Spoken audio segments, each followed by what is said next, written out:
And Kenya, drought is looming in northern Kenya. He did not address himself to drought. He talked of a lot of economic progress, investor confidence, Kenya being ranked as the sixth economy in Africa, fiscal discipline.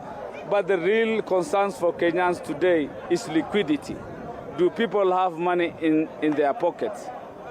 And that is the thing Kenyans want to know. Yes, flour has come down, the price is okay, but do we really have money? Is there any liquidity? For us in northern Kenya, the issue of meat and leather are not factual. We are not benefiting from the bigger economy.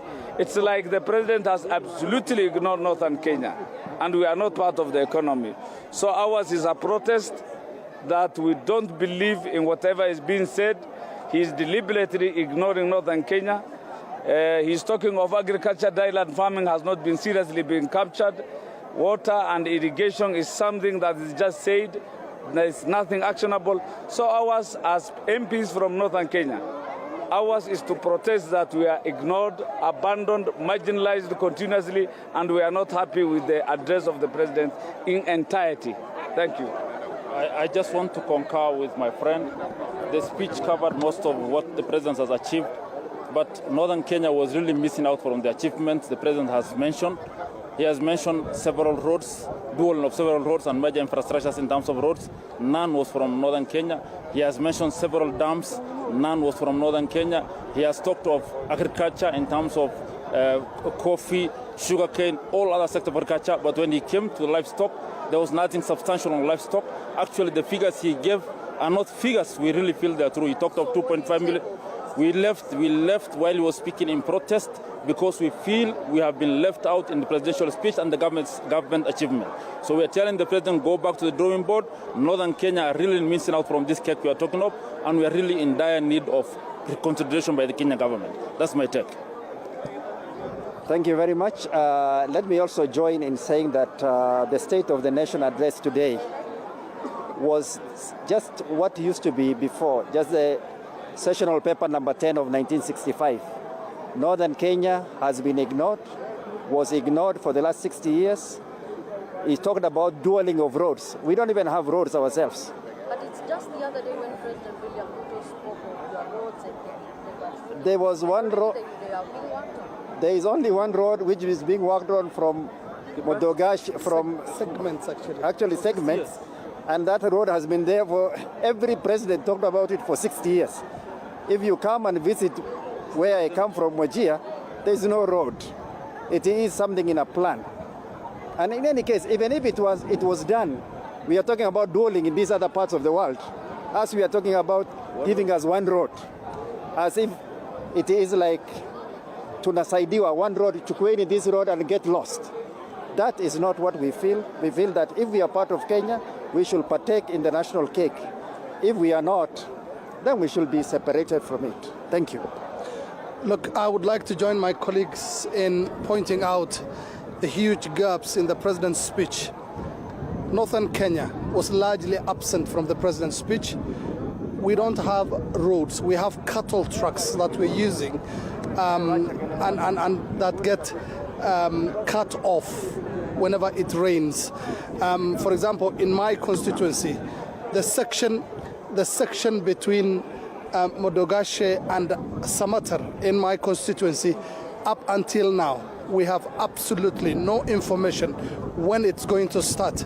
And that is the most critical part of the road that links the three counties that make up Northeastern, because the Lorian swamp passes through there, and that is the part that gets clogged every time it rains.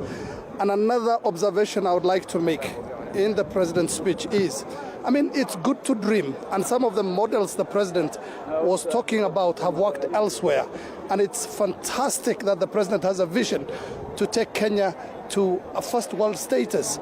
But again, he forgot about the elephant in the room, which is corruption. How would you be able to achieve all those fantastic ideas, all those amazing, and I really applaud the president for having when you do not have a proper anti-corruption system in this country. And I believe that is going to be the single biggest obstacle to the president's dream and vision. One thing I forgot. The president has emphasized on small crops, cashew nuts, coffee, sugar, whose contribution to GDP is minimal comparatively to livestock. While he did not say anything meaningful on livestock sector. And we are talking of 70% of Kenya's landmass, the only livelihood. Right now, nothing is being said about it. Livestock is abandoned, and it contributes over 12% to the GDP, comparatively to coffee, which only contributes even less than 1%. When shall we be part of this country? If Kenya feels that we are an appendage to the other part of the country, if we are a liability, yet we are taxpayers, then the only option is allow us to secede, and we can stay away with our problems. Otherwise, this is not the Kenya we envisaged. We wanted a unitary, considerate, accommodative Kenya. And under President Ruto, he had the vision for the livestock sector in northern Kenya. Where were all this? We are into the 4th year. Are you saying that President William Ruto is good only when he's doing something for the northeastern region? I'm not saying so. Northeastern, where is equity? Where is equality? These are things in our constitution. Are we not Kenyans? Why are we mistreated continuously?